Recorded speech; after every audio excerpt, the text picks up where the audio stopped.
Feedback. Feedback doesn't usually trigger defensiveness because it's wrong. It triggers defensiveness because it feels threatening. And it's threatening to identify what is really going on. It's threatening to our identity, our effort, or maybe our intention. And the moment feedback feels personal, then at that time, growth, it feels like it's optional. But the most effective professionals aren't the ones who avoid the feedback. They're the ones who can receive it without shutting down or striking back. So today we're going to talk about how to hear hard truths without losing confidence, your credibility, or even composure. Let's talk later. Educate, empower, enable, impact.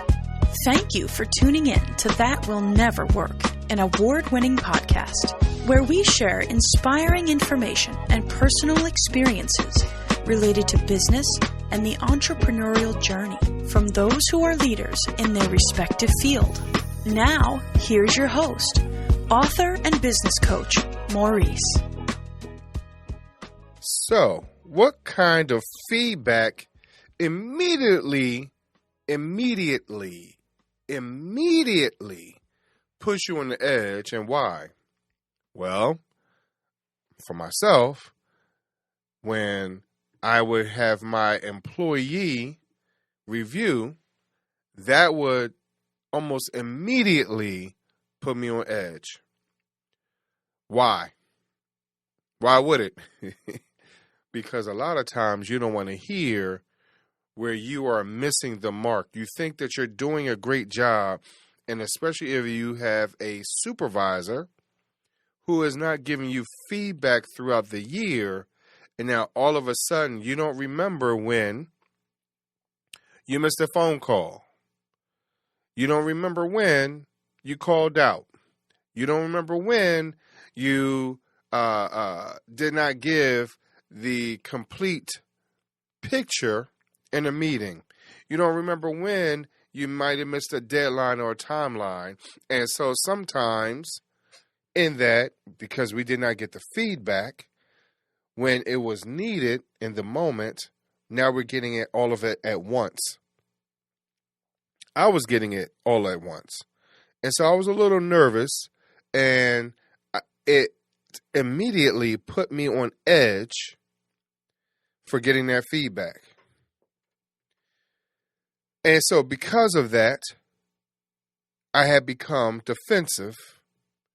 And I want you to understand that defensiveness is a natural reaction. It is. It's human nature, right? But it can be a very costly one at the same time. I want you to think about it like this, that the moment you defend what was going on instead of listening to it, your learning opportunity is halted, or it can stop because we've shut down, right? And when we look at high performers, they might pause long enough to separate the intent from impact and choose progress over the pride. And I need you to understand that feedback also is not an attack, but it is information. And we all need it. We need the information so we understand where we're going. And so most feedback isn't about who you are, but it is about how something landed, i.e., in some cases, what was the perspective of it? What was the perception of it? And so when professionals learn to hear feedback as information instead of accusation, your clarity replaces the conflict. So is that a form of conflict resolution? Because a lot of times conflict comes in that what we feel like aggression or that lack of understanding. And so we need to be in this place of emotional intelligence. And in that place of keeping our emotional or our emotions intact, emotional discipline really is a leadership skill. And see, the ability to stay composed under critique, it builds the trust. And leaders who receive feedback well enough create safer environments. They create stronger teams and more honest conversations. See, emotional control is not weakness, it's also leverage. Now, think of a time when you had to sit there and be honest in a situation. Keep everything level-headed. Have you been able to get your point across in a different manner? I've learned that in multiple places or spaces in my life, where as long as I keep my emotions, or I have kept my emotions intact, under control, we have been able to get further. So you might ask, why does this matter? See, it matters because defensiveness blocks the learning and possibly it can damage relationships. And so this episode matters because professionals who receive feedback well grow faster, they lead better, and they maintain credibility under pressure. And how many times have you seen leaders crack under pressure? Because they're unable to maintain their emotional state. Sometimes we don't understand the direction or the purpose or the ideas that others have, especially when it can throw us off. And not understanding that the questions at times, yes, it can feel overwhelming, but are the questions being asked because people don't understand totally? And so feedback only becomes a problem when your ego gets in the way. When you learn to listen without defending, your growth speeds up. So here's a challenge for you. I would like for you, before the next episode that you listen to, I would like for you to reflect on recent feedback and ask yourself this. What part of that response was about growth? And what part of that was about protection? Maurice, you might have hit the nail on the head, right? Or the head on the nail.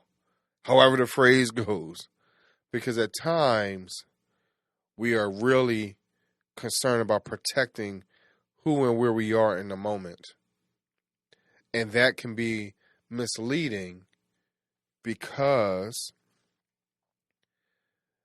we're misjudging, where we may have a preconception of the individual. We've seen how they have dealt with other individuals in the past, and so now we need to protect ourselves. We need to gird ourselves because we don't want to be in that situation. We've seen how people have come out of their manager's office crying, and now it's our turn. We don't want to be in that position. And so we're automatically defensive before we even sit down in the chair. So, again, before the next episode, reflect on any recent feedback and ask yourself what part of the response was about growth and what part was about protection. I'll talk to y'all a little bit. One of the biggest challenges we face isn't a lack of talent, opportunity, or even resources. It's the conversation happening between our ears. You know, every day we tell ourselves reasons why we can't start, why we shouldn't try, why we're not even ready, and why now isn't the right time. The Win Inner Circle was created to challenge those thoughts. WIN stands for Well, Why Not? It's a community for people who know they're capable of more, but need the support, accountability, and encouragement to take the next step. Inside, you'll find mindset challenges, personal development resources, community decisions, interactive experiences, and real conversations designed to help you move from existing to empowered. Because transformation doesn't happen all at once. It happens one decision, one action, and 1 degree at a time. So if you've been waiting for a sign to start moving forward, this is it. Join us inside the Win Inner Circle and ask yourself the question that changes everything. Well, why not? Win Inner Circle. You can find it on school.com. Thanks for listening. Follow Maurice Chisholm on social media to stay connected and check back weekly for new episodes. Until next time, that will never work. Or will it?